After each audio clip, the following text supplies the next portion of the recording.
السلام علیکم، welcome to my channel القمر آن لائن انسٹیٹیوٹ۔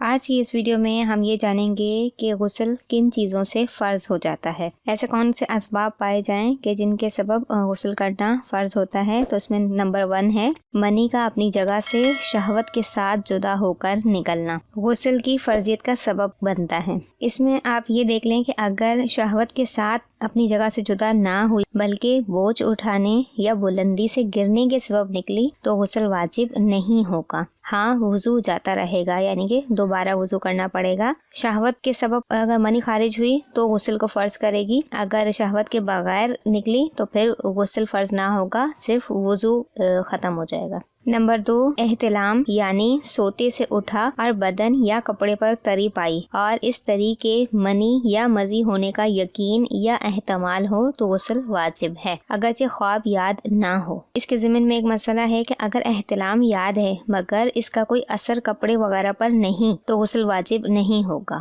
نمبر 3 ہے حشفہ یعنی مرد کی شمگاہ کا عورت کے آگے یا پیچھے یا مرد کے پیچھے داخل ہونا، دونوں پر غسل واجب کرتا ہے، شہوت کے ساتھ ہو یا بغیر شہوت کے ہو، انزال ہو یا نہ ہو، بشرط یہ کہ دونوں مکلف ہوں، یعنی دونوں بالغ ہوں۔ اگر دونوں میں سے کوئی ایک نابالغ ہوگا تو اس پر غسل تو فرض نہیں ہوگا، لیکن پھر بھی اسے غسل کا حکم دیا جائے گا۔ نمبر 4 ہے حیض سے فارغ ہونا، اور نمبر 5 نفاس کا ختم ہونا بھی غسل کی فرضیت کا سبب بنتا ہے۔ آج کی ویڈیو میں ہم نے غسل فرض ہونے کے اسباب کو جانا۔ انشاءاللہ تعالی اگلی ویڈیو میں ہم غسل سے متعلق دیگر مسائل اور احکامات کو جانیں گے۔ تب تک کے لیے مجھے دیجیے اجازت۔ اللہ نگہبان۔